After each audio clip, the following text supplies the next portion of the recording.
Hiya, it's Molly from the Reading Hour. I hope things are good where you are. I'm here today to talk about a book that I've read over the past couple of weeks, and that is Pride and Prejudice by Jane Austen. Now, this is my first ever Jane Austen, and I thoroughly enjoyed it, but I've got a lot of thoughts and I want to have a chat about it if that's okay. So let's do it. So if you don't know already, general summary of the plot.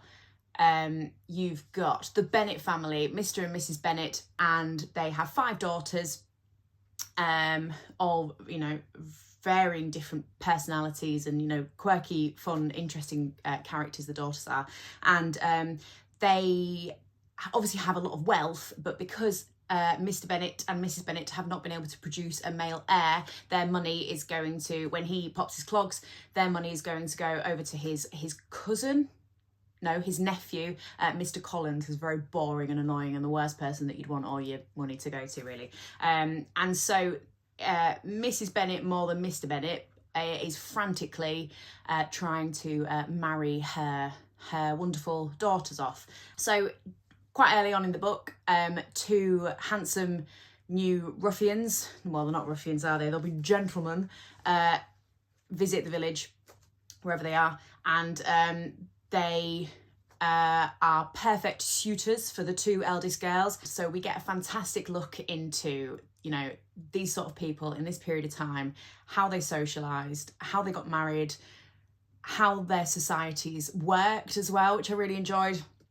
It's similar to Middlemarch that I reviewed previously, but it's got a little bit more of the glitz and glamour and the romance that I think is what draws people to Jane Austen in the first place. So Miss Bennet, the eldest daughter, Jane, hits it off quite quickly with Mr. Bingley. They're both sort of just kind of perfect little angels, really. They're both lovely and kind, and they just get on really well, and it's super easy. The more complicated of the characters is the second eldest sister, Elizabeth Bennet, who is the protagonist, and Mr. Darcy, and they are sort of like chalk and cheese. I think modern publishing would call it like, is it Grumpy and Sunshine or something, or hate to love romance or whatever. Like, they're just very different. She's very sort of extroverted and happy-go-lucky and sort of wild and free and clever, and he is much more sort of like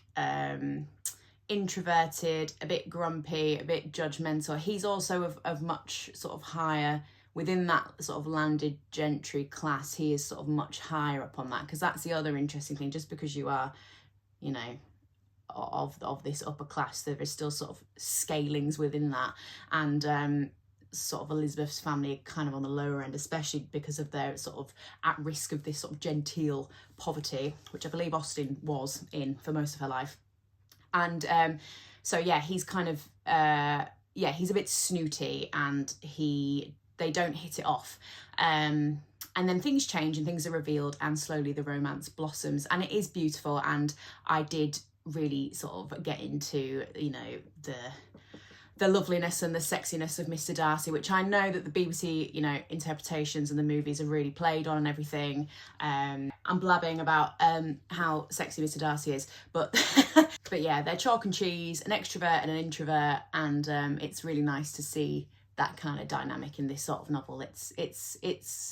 It's wonderful. The first third of this put me in a reading slump, okay? So there's 2 reasons, there's 3 reasons for that. The first reason is that I've been doing that thing that people my age like to do, which is try and run a 5K really fast. I'm not very fast at all, but sometimes I get these like bugs for certain hobbies, and this week quite a lot of my evenings have been me stomping and heavy breathing around the village. 2 reasons in terms of the actual book. So if you don't read classics all the time, I think it does take a while to get into the language of it. And similarly to Middlemarch, really, there's a lot of families, and you've got to kind of work out who they are, what their roles are, what their standing is in, a society that is now sort of long gone. The family trees, there's people living with their sisters still, even though they're married. There's people that are marrying their cousins. Like, they do get a little complicated. And I think my brain wasn't quite in it in the first third of trying to work that out. The other reason, and I think it's the big one for me, is that I have this problem sometimes where I go into classics. I think I did this with Frankenstein. I didn't do it so much with Middlemarch, but I have this problem sometimes where I go in very tunnel visioned as a woman living in 2025, and I am not ignorant, but maybe a little ignorant actually to the historical context of it. So let me explain. I struggle to sympathise with the woes of the very, very wealthy landed gentry of this time, you know, and I'm just a bit like, it's a little, it's a little bit like the Kardashians, isn't it? It's like, I don't give a shit what problems you've got because you've got so much money. I realised quite quickly that, Molly, in order to enjoy this, you need to let go of that. And I don't know where that comes from. It's obviously part of me. But once I kind of shed that, we were okay. And I needed to educate myself a little bit about how people who were very wealthy in this period and who were part of the landed gentry, they still had, like I said before, they still had like levels of that.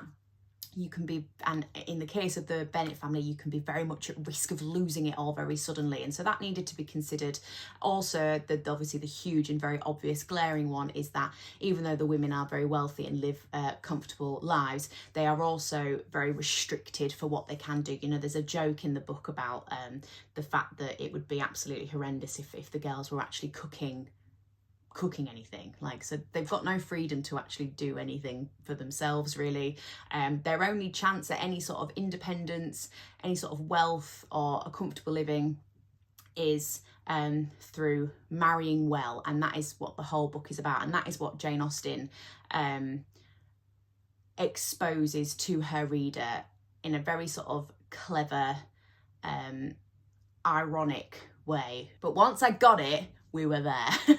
So I've got three main points of things that I really, really loved about this book that I just want to talk about. The first one is the writing.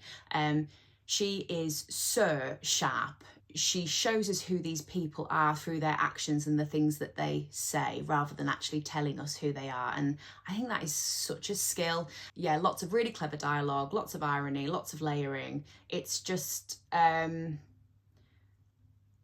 no word has gone amiss with her writing, and yeah, I really enjoyed that. We can imagine these worlds and these houses and the people and how beautiful it all looked, and the food and the carriages and the grounds and everything, and you can see all that while her also being very, very direct about her characters and what's going on. And I think that's really, really clever. That for me is what everyone's been banging on about for all the time that I've been avoiding Austen. That is the first time that I've got that and I've understood that, and I really, really, really enjoyed that.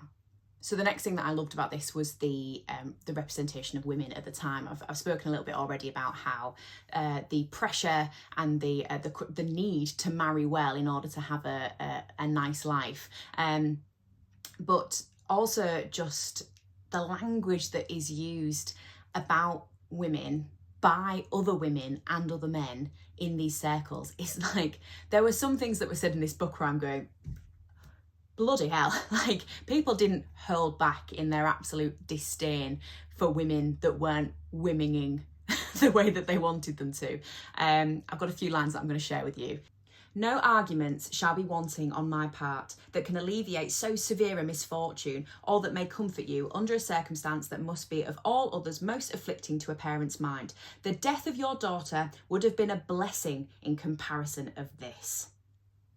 I mean, that is a mental thing to say. So this is Lydia talking to her sisters. And in the first place, let us hear what has happened to you all since you went away. Have you seen any pleasant men? Have you had any flirting? I was in great hopes that one of you would have got a husband before you came back. Jane will be quite an old maid soon, I declare. She is almost 23. Lord, how ashamed I should be of not being married before 23. I think that's amazing. Like, it's just so interesting, isn't it, how things have changed. I got married at 24, and so really young compared to my peers, and I actually remember feeling like the opposite way, like almost a bit embarrassed that I was getting married this young, and I don't know, I just thought that was really interesting. There's another one as well, bear with me. I love this. Look at me being a massive geek. This is like, oh, having a great time. Where is it? Mary, who is sort of the book-loving sister who's less interested in getting married. I don't think she's considered as pretty, or, you know, there's not a flirtatious bone in her body. But her comment about her sister, her only comment, well, there's two, but she says, unhappy as the event, unhappy as the event must be for Lydia, we may draw from it this useful lesson, that loss of virtue in a female is irretrievable, that one false step involves her in endless ruin, that her reputation is no less brittle than it is beautiful, and that she cannot be too much guarded, daughters shouting downstairs, and that she cannot be too much guarded in her behaviour towards the undeserving of the other sex. I mean, it's almost like a warning to her sisters, isn't it? It's almost like her going, yeah, well, this is the way shit is, you know. Hasn't Lydia shown us all, like, how people feel about you after you do something like this, and how it's a stain on your personality and it's never going to go away, you know? I don't know. Super interesting. Loved that. Finally, I want a moment for probably my standout character, which I feel really bad about because it's not one of the females, but one of my standout character was Mr. Bennet. I thought Mr. Bennet was absolutely hilarious. And by the way, I think Mr. Bennet is probably a bit of a shit. Like, the fact that I was trying to read a little bit about why is he not able to accrue wealth somewhere, saving somewhere for the girls after he dies? Why is it all this money just going to go to his nephew? I don't understand why he has no powers to ensure that there is some decent money there for them. And I got mixed sort of results from Google searching and stuff. You know, there was some suggestion that it was about upholding standards, and that if he did any sort of additional work outside of the selection of roles that are acceptable, it's like, it's not maintaining this thing of like, you're above other people, you're holding these standards by not working. So he's not able to save. But then equally, I saw some other posts of people saying that, yes, he absolutely could have saved more money. And again, it's a representation of his character. He's a bit lazy. He's a bit silly. He's not gone to the effort of trying to secure his daughter's and his wife's lives after he passes on. So the big thing, however, all that being said, I thought he was hilarious. And the big thing that I really enjoyed was all the conversations that the women were having about him. Like, obviously they're all talking about when he's going to snuff it, and that, oh, you're going to die and we're going to be absolutely buggered when you die. And it's just so funny that he's just sort of like, yeah, I know. Like, imagine having a chat about Grandma's will while Grandma's sitting in the corner of the room. That's kind of what it's like, which I thought that was really funny. There were a few absolutely like cracking one-liners from him and little quotes that I'm just gonna read to you now.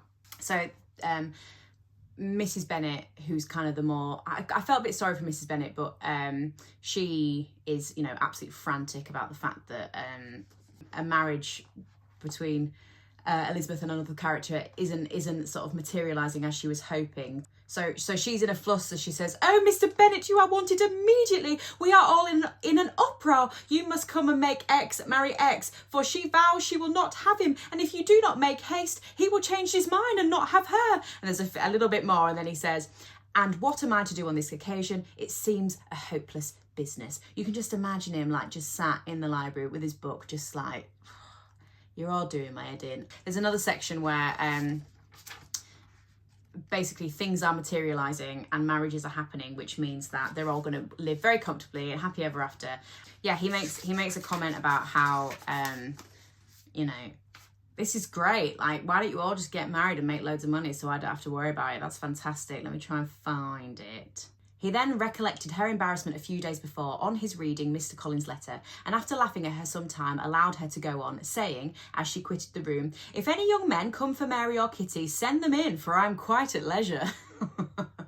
Dude's having a great time. I don't think there's anything more that I can say about Pride and Prejudice that hasn't been said. I fully intend to read the rest of her books. I would like to read a biography as well, if anybody's got any Jane Austen biographies that they can recommend, because I'm interested in her life. You know, the fact that Jane Austen was a trailblazer for these sort of, the emergence of these sort of early feminist ideas. So yeah, wonderful, loved it. I hope you enjoyed the video, and yeah, I'll see you soon. Bye.